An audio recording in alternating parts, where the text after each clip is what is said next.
میں کبھی سوچتا ہوں آپ نے بھی قرآن پاک پڑھتے ہیں ترجمہ پڑھا کریں، کم از کم اس کی تشریح پڑھیں. اللہ نے اس قوم کا اور اس برائی کا اتنا ذکر کیوں کیا ہے؟ اور رسول اللہ صلی اللہ علیہ وسلم نے بھی اس عمل کے بارے میں اتنا کیوں فرمایا تھا بار بار؟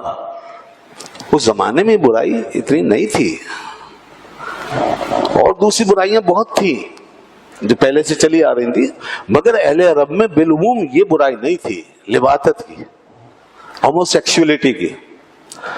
آج پتہ چل رہا ہے، وہ علیم و خبیر جانتا ہے کہ ایک وقت آئے گا پوری دنیا کو اس لعنت میں مبتلا کیا جائے گا، ساری دنیا کو، مسلمانوں تک کی وبا پہنچے گی.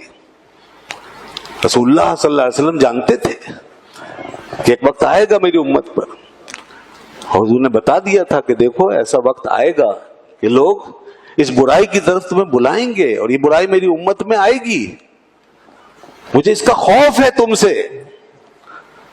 اس لیے پہلے سے ہی پیش بندی کی اور بہت اس کے بارے میں فرمایا، مذمت کی بڑی سخت انداز میں. یہاں تک کہ حدیث میں آیا، اللہ کے محبوب صلی اللہ علیہ وسلم فرمایا کہ جب تم اس ایسے دو آدمیوں کو دیکھو تو اقتلوا الفاعل والمفعول، اس فاعل و مفعول کو قتل کر دو. یہ چیز ایسی ہے کہ اس کو ختم کرو، وہیں تم اس کو قتل کر دو. یہ فرمایا گیا. قانون تو یہ بننا چاہیے تھا نا، قرآن کے مطابق، حدیث کے مطابق، کہ ایسے لوگوں کی سزا کیا ہونی چاہیے. تو قانون تو کچھ اور بن رہا ہے، بن چکا، کہ اس کو پریویل کرو، اس کو کانسٹیٹیوٹ کرو. اللہ کے محبوب صلی اللہ علیہ وسلم نے فرمایا کہ 7 آسمانوں کے اوپر سے اللہ تعالیٰ کی 7 آدمیوں پہ لعنت پڑتی ہے، 7 آدمیوں پہ، جن میں سے ایک پر 3 دفعہ لعنت پڑتی ہے، باقیوں پہ ایک بار فرماتا ہے. وہ فرماتا ہے جس نے قوم لوط کا عمل کیا وہ ملعون ہے، جس نے قوم لوط کا عمل کیا وہ ملعون ہے، جس نے قوم لوط کا عمل کیا وہ ملعون ہے. 3 دفعہ یہ لعنت پڑتی رہتی ہے روزانہ، اور اس پر 7 مرتبہ، باقیوں پر ایک مرتبہ لعنت پڑتی ہے. ان میں ایک تو وہ ہے جو غیر اللہ کے نام پہ ذبح کرے، فرمایا ملعون ہے. جو اپنے ماں باپ کو چھوڑ دے، ان سے قطع تعلق کر لے بلا جواز، وہ ملعون ہے. جو جانوروں کے ساتھ بدفعلی کرے وہ ملعون ہے. جو ماں اور بیٹی کو ایک نکاح میں جمع کرے وہ ملعون ہے. جو اللہ کی حدود کو بدلے وہ ملعون ہے. اور جو باندی یا غلام اپنے مالک کے علاوہ کسی اور کی طرف منسوب ہو وہ ملعون ہے. یہ 6 آدمی ہیں. اس میں سے وہ 7واں جس کو پہلے میں نے بیان کیا، اس کے بارے میں فرمایا کہ اس کے اوپر 3 مرتبہ لعنت ہے. یہ حدیث حضرت ابو ہریرہ رضی اللہ عنہ نے روایت کی، اور یہی حضرت ابو ہریرہ رضی اللہ عنہ پھر روایت کرتے ہیں رسول اللہ صلی اللہ علیہ وسلم سے. حضور نے فرمایا 4 قسم کے لوگ تمہارے اندر وہ ہوں گے کہ جب صبح کریں گے تو اللہ کا غضب اور ناراضی ان پہ نازل ہو رہی ہوگی، اور جب شام کریں گے تو بھی خدا کے غضب میں، اس کی ناراضی میں شام کریں گے. میں نے عرض کی یا رسول اللہ صلی اللہ علیہ وسلم، یہ 4 قسم کے لوگ کون ہیں؟ تو آپ نے ارشاد فرمایا وہ مرد، یہ سن لیجئے ذرا سب، یہیں سے شروع ہوتی ہیں ساری چیزیں. وہ مرد جو عورتوں کے مشابہت اختیار کرتے ہیں، یہ خدا کے غضب کو دعوت دیتے ہیں ہر وقت. نمبر 2، وہ عورتیں جو مردوں کی مشابہت اختیار کرتی ہیں. اب کسی حیت میں، اپنی حیت قضائیہ میں مرد عورت بن جائے، عورت مرد بنے، یا ٹرانسجینڈر شپ یہ کرے، اپنے جنس بدلے، یہ سب وہی، یہ انتہائی شکل ہے اس کی. اور اس کی پہلی صورت حیت بدلنا، عورتوں جیسی حیت رکھنا، اور عورتوں کے لیے مردوں جیسی ہے. فرمایا یہ دونوں اللہ کے غضب میں صبح کرتے ہیں، اللہ کے غضب میں شام کرتے ہیں. 4 ہے نا. تیسرے فرمایا وہ لوگ جو جانوروں کے ساتھ بدفعلی کرتے ہیں، اور چوتھے جو قوم لوط کا عمل کرتے ہیں. یہ وہ لوگ ہیں جن پہ اللہ کا غضب ہے، ہر وقت اللہ کا غضب ہے ان پر. اس لیے وہ پہلی حدیث میں فرما دیا کہ اقتلو. تو یہ حدیث کیا بتا رہی ہے؟ ان حدیث سے پتہ چل رہا ہے کہ کتنا گھناؤنا عمل ہے یہ کہ دو مرد یا دو عورتیں اس طرح سیکشل ریلیشن شپ کی بنیاد پہ ساتھ رہیں. کتنا گھناؤنا عمل ہے. حضرت ابوبکر صدیق رضی اللہ عنہ کے زمانے میں حضرت خالد بن ولید رضی اللہ عنہ نے خط لکھا سیدنا صدیق اکبر رضی اللہ عنہ کو، اور ان کو اس بات سے آگاہ کیا کہ میں ایک ایسی قوم پہ سے گزرا ہوں جہاں اس قسم کی پریکٹس ہوتی ہے. قوم لوط کا عمل وہاں پر ہوتا ہے. ابھی تک اصحاب کے سامنے ایسا کوئی کیس آیا نہیں تھا، پہلی دفعہ آیا. حضرت ابوبکر صدیق رضی اللہ عنہ نے اصحاب کو بٹھایا اور ان سے مشورہ کیا، اے میرے اصحاب بتاؤ کیا کیا جائے. تو حضرت علی رضی اللہ تعالیٰ عنہ نے جو بات بیان کی وہ یہ تھی کہ ہم جانتے ہیں کہ ماضی میں گزری ہوئی قوموں میں ایک قوم نے یہ عمل کیا تھا تو اللہ نے ان پر کیا عذاب نازل کیا تھا، یہ ہمیں معلوم ہے. تو اب اس کو سامنے رکھ کر میں تو یہی مشورہ دوں گا کہ ایسے شخص کو آگ میں ڈال دو، جلا دو. جو یہ کام کرے اس کو جلا دو. چنانچہ صدیق اکبر رضی اللہ عنہ نے یہ فیصلہ کیا. اصحاب سے پوچھا، سب متفق ہوئے، فیصلہ کیا جلا دو. حضرت عبداللہ ابن عباس رضی اللہ عنہ نے فرمایا، دیکھیے صحابہ کرام نے اس عمل کو کس طرح سمجھا ہے، کتنا گناؤنا کام ہے یہ، اور کیا کیا انہوں نے سزائیں اس کی تجویز کی ہیں. اسلام میں اس کے گناؤنا پن بتایا گیا ہے اور اس کی سزاؤں کے معاملے میں ہم پر آپ پہ چھوڑ دیا گیا ہے کہ اس کی نوعیت دیکھیں اور اس کے بعد اس کو بدترین سزا تک لے جا سکتے ہیں. لیکن معافی نہیں ہے، جرم ہے بہت بڑا. تو حضرت عبداللہ ابن عباس رضی اللہ عنہ نے جو فرمایا وہ یہ تھا، اس کو ایک اونچی عمارت سے گراؤ، شہر کی جو سب سے اونچی عمارت ہے اس سے گرا کر پھر اسے سنسار کر دو. جو قوم لوط کا عمل کرے، حضرت ابن عباس رضی اللہ عنہ نے فرمایا. اسی طرح اصحاب نے ایسے لوگوں کو سنسار کیا، ان کے کوڑے مارے. ائمہ نے یہ کہا کہ اگر شادی شدہ ہیں تو انہیں سنسار کر دو، غیر شادی شدہ ہے تو اسے کوڑے مارو، 100 کوڑے مارو. اور اگر کیس اس طرح کا ہے کہ وہ اس کو عبرت بنانا چاہیے تو عبرت بنائے. حاکم وقت اس بات کا مجاز ہے کہ اس کو عبرت بنائے، جیسے کہ اصحاب نے اس معاملے میں اپنے دور میں مختلف طریقوں پہ عمل کیا. تو دوستو یہ تو تھا اس عمل کا گھناؤنا پن، اور یہ ہے ہماری تعلیم، اور اسی پر ہماری ساری نارمز، ہماری اخلاقیات، ہماری اقدار، ہماری سوسائٹی، سول سوسائٹی سب بیس کرتی ہے. یہی ہمارے گھروں میں کلچر کہ ہم اس عمل سے دور ہیں، کوسوں دور ہیں. ہمارے تصور میں بھی نہیں ہے یہ چیز. 99% سے زیادہ 100% لوگ یہی کہیں گے جو میں اس وقت کہہ رہا ہوں. یہی آپ کا خیال ہے، آپ کا عقیدہ ہے، یہی آپ کا دین ہے، یہی آپ کا معاشرہ ہے. تو مجھے بتائیے، یہ اسلام آباد میں بیٹھے ہوئے لوگ، یہ ہمارے لیڈر، یہ بڑی بڑی سیاسی جماعتیں، یہ کہاں جا رہی ہیں؟ یہ کہاں لے جا رہے ہیں ہمیں؟ ہم نے ان کو ووٹ دیے ہیں، ان کو ہم حکومت میں پہنچاتے ہیں، ان کو ہم اسمبلیوں میں پہنچاتے ہیں، ان کو اپنے سروں پہ بٹھاتے ہیں. ہم مسلمان ہیں، ہم خدا رسول کے باغی نہیں ہیں. پھر یہ اوپر جا کر کے یہ ہمیں ریپرزینٹ کیوں نہیں کرتے؟ اور ہم کب جاگیں گے؟ اور پھر ہمارا مسلمان ہونے کا مطلب کیا ہے؟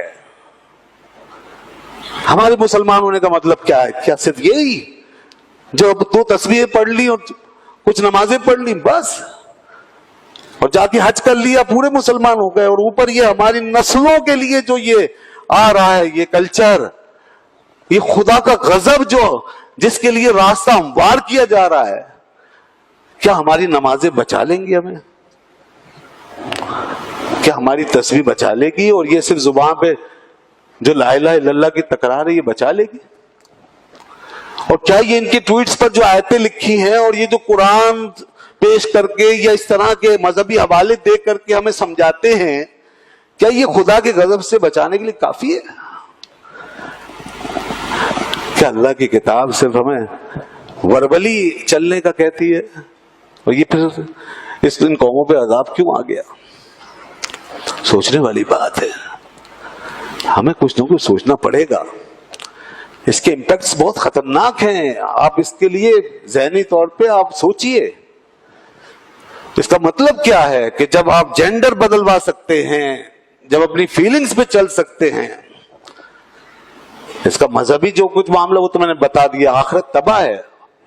और सुनिए, रसूलुल्लाह सल्लल्लाहु अलैहि वसल्लम ने फरमाया कि जिस कौम में ये बीमारी सरायत कर जाएगी, जिस कौम में लूतियों का अमल राइज हो जाएगा, होमोसेक्सुअलिटी आम हो जाएगी, उस कौम पर से अल्लाह ताला दस्ते रहमत उठा लेगा और उस कौम को छोड़ देगा तबाह होने के लिए। और फिर वो जिस वादी में भी जाकर हलाक हो, खुदा उसकी परवाह नहीं करेगा। दोस्तों, ये अज़ाब इलाही की दावत है पूरी पूरी। आज नहीं कल नहीं परसों अगर इस अमल को ना रोका गया तो लोग अजाब अल्लाह का अपनी आंखों से देखेंगे। पहले तो अपने हाथों से लगाई हुई आग में जलेंगे, सब जलेंगे। अपने खानदान को जलता हुआ देखेंगे, अपने घरों को जलता हुआ देखेंगे, अपने मुआशरे को। इसका सिविल इंपैक्ट क्या होगा, इसके सोसाइटी पे असर क्या पड़ेगा? पूरी सोसाइटी तबाह हो जाएगी। एक शख्स को राइट हासिल होगा, वो अपने आप को फीमेल डिक्लेयर कर चुका है। अब वो कहीं भी आपकी फीमेल के बीच जहां कोई लाइन लगी हुई है, कोई इदारा है, कोई फीमेल के लिए अलग कोई आपने सिस्टम बनाया हुआ है, वो कानूनी तौर पे राइट रखता है कि उसमें घुस जाए, आपकी फीमेल में दाखिल हो जाएगा। वो उनके टॉयलेट्स में जा सकता है, उनके स्विमिंग पूल में जा सकता है, वो उनके प्लेग्राउंड में जा सकता है, वो उनके तमाम शोबों में जा सकता है। ये क्या होगा इसके बाद? क्या हम बर्दाश्त कर लेंगे इस बात को? वो फीमेल बन के आपके घर में आ सकता है, और जब आपके घर में आ जाएगा वो, तो फिर वो मर्द है और वो फीमेल बन करके आपके सामने आपके सारे राइट्स जो हैं वो हासिल करेगा, आपके घर के तमाम वहां से हासिल करेगा। वो विरासत के अंदर शामिल होगा, आपकी विरासत में शामिल होगा, उसे कानूनी तहफ्फुज़ होगा, वो फैसले करेगा, वो सब कुछ करेगा। ये कानून बना दिया है जनाब, ये ख्वाब नहीं है, ये कानून बन चुका है। आप ख्वाब मत समझें अब इसको, ये सोते रहने का वक्त नहीं है। आप इस पे हमें कुछ ना कुछ सोचना होगा, कुछ ना कुछ जो हम कर सकते हैं वो करना होगा। अगर हम लड़ नहीं सकते हैं तो हम कम से कम बैठ करके लोगों तक ये पैगाम तो पहुंचा सकते हैं, प्रेशर डेवलप कर सकते हैं, लोगों को जगाइए, कौम को जगाइए। ये ऊपर बहुत खूबसूरत चेहरे हैं इन लीडरों के, बहुत अच्छे, इस पर मैं कुछ नहीं कह सकता। बाज बहुत अच्छे हैं, बाज थोड़े अच्छे हैं, बाज ज्यादा अच्छे हैं, ये सब ठीक है। जिसको जितना अच्छा लग रहा है वो उतना उसके पीछे भाग रहा है, लेकिन इसके पीछे जो ये चेहरा है इसके बारे में कौन पूछेगा? और कयामत के दिन जब ये निकाब उतरेगा अच्छे चेहरे का और वो भयानक चेहरा इनका सामने आएगा, तो कुरान फरमाता है, अल्लाह फरमाता है कि ये पैरोकार वहां मुझसे ये कहेंगे, ए अल्लाह इनको सामने ला, अब हम इनको अपने पैरों से रौंदेंगे, इनकी शक्लों को हम अपने पैरों से रौंदेंगे। दुनिया में हमने इनको सर पे बिठाया था, ये इन्होंने हमारे साथ किया। कुरान कहता है, अब बना अरिनल लदैन अदल्लाना मिनल जिन्न वल इंस लियकूना मिनल अस्फलीन तहता अक़दामिना लियकूना मिनल अस्फलीन, ये हमारे पैरों के नीचे आएंगे। तो वहां कहीं ऐसा ना हो कि हम उनके पैरों के नीचे और वो हमारे पैरों के नीचे और सभी फंस चुके हों। उससे पहले पहले इनको कहिए, आज सोशल मीडिया इस पे आवाज उठाइए और कहिए कि ये क्या हो रहा है, इसको ठीक करो, ये पीछे क्या किया गया है, इसको ठीक करो। जितने भी इसके अंदर मुलव्वस है, तीनों बड़ी तंजीमें, तीनों बड़ी तहरीकों का अप्रूवल है इस पर, तीनों बड़ी तहरीकें इसमें शामिल हैं। अदालतें खामोश हैं, इदारे खामोश हैं, सब देख रहे हैं। अल्लाह के यहां सब मुजरिम बने हुए हैं इस वक्त, हम सब खामोशी से देख रहे हैं। इस पर किसी को कोई गुस्सा नहीं, कोई गैरत नहीं, किसी को कोई एतराज नहीं है, होने दो। हम सबको अपनी अपनी फिक्र है, बस अपनी अपनी। हमारी इज्जतें, हमारी नामूस बहुत अहम है, खुदा रसूल की नामूस से भी ज्यादा अहम हो गई है। अस्तगफिरुल्लाह, अल्लाह रहम करे। किसी में इतनी गैरत नहीं कि कोई बोले। सवाल यह है कि हमने मुल्क किस लिए बनाया था। आज बात होती है कायदे आजम की, बात होती है और तारीख की। क्या था उन लोगों के जहनों में? क्या हमारे माँ बाप, हमारे आबा अजदाद, हमारे उस बानियान, क्या वो इसलिए छोड़ के गए थे मुल्क कि यहाँ ये काम होंगे, हम मगरिब के ऐसे गुलाम बन जाएंगे? गुलामी किसको कहते हैं? गुलामी हमें कौन बताएगा गुलामी क्या है? क्या हम जो अपने ते ही समझ लें ये गुलामी है?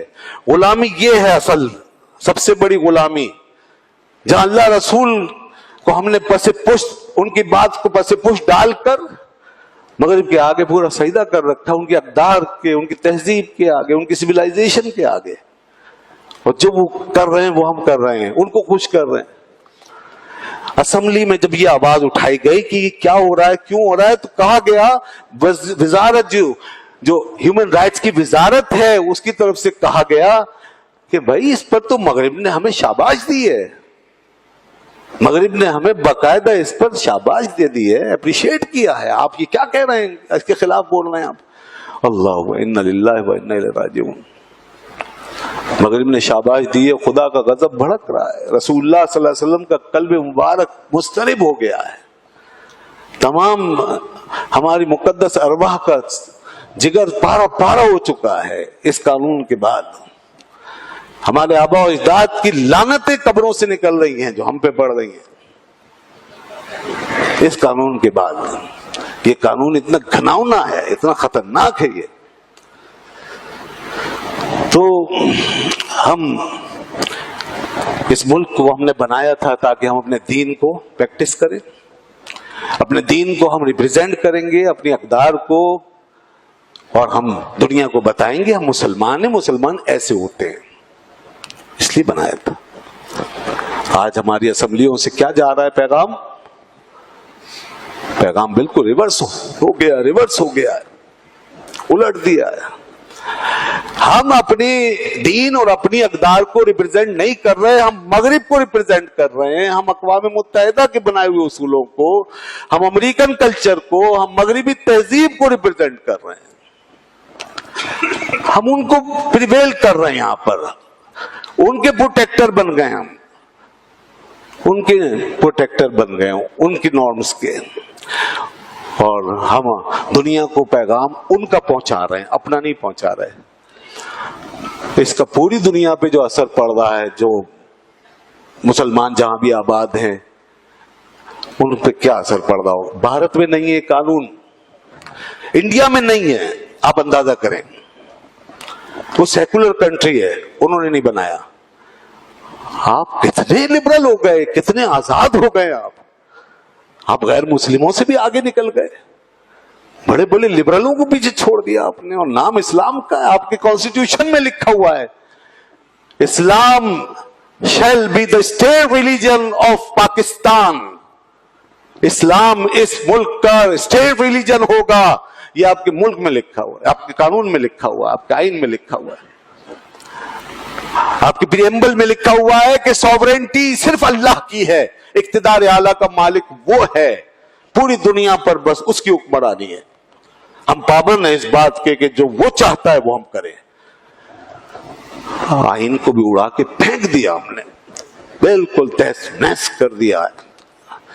तो किस एंगल से जवाज है, कोई समझाए, कोई बताए किस एंगल से जवाज है, कहां से ये इसको जस्टिफाई करेंगे, कैसे इसको उन्होंने एक्सेप्ट कर लिया इन असेंबलियों ने। कानून साज असेंबलियों का ये काम है, असम्बलियां इसलिए बनती हैं, इसलिए हम वोट देते हैं, इसलिए इनको अपना लीडर और हाकिम बनाते हैं कि जाएं और जाकर के हमारी अकदार को कुचलें, हमारी तहजीब का सत्यानाश कर दें, हमारे घरों का निजाम बिगाड़ दें, हमारी नस्लों को शैतान बना दें, हमारे दीन के पर्चे उड़ाएं, हमारे कानून और कॉन्स्टिट्यूशन की ऐसी तैसी कर दें। ये जो चाहें करें। क्या ये हमारे ऊपर खुदा बन चुके हैं? ये क्या है? क्या हमने इनको खुदा बनाया है?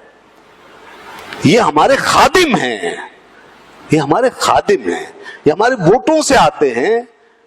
आप जो इस वक्त 98% जो मुस्लिम कमेटी है, बल्कि गैर मुस्लिम कमेटी भी आपके साथ खड़ी हो जाएगी इसमें, जो इन लोगों को शर्म दिलाने के लिए काफी है, जिनके लिए इकबाल ने कहा वज़ा में तुम नसारा तो तमद्दुन में हनूद, ये मुसलमान जिन्हें देख के शर्माए यहूद।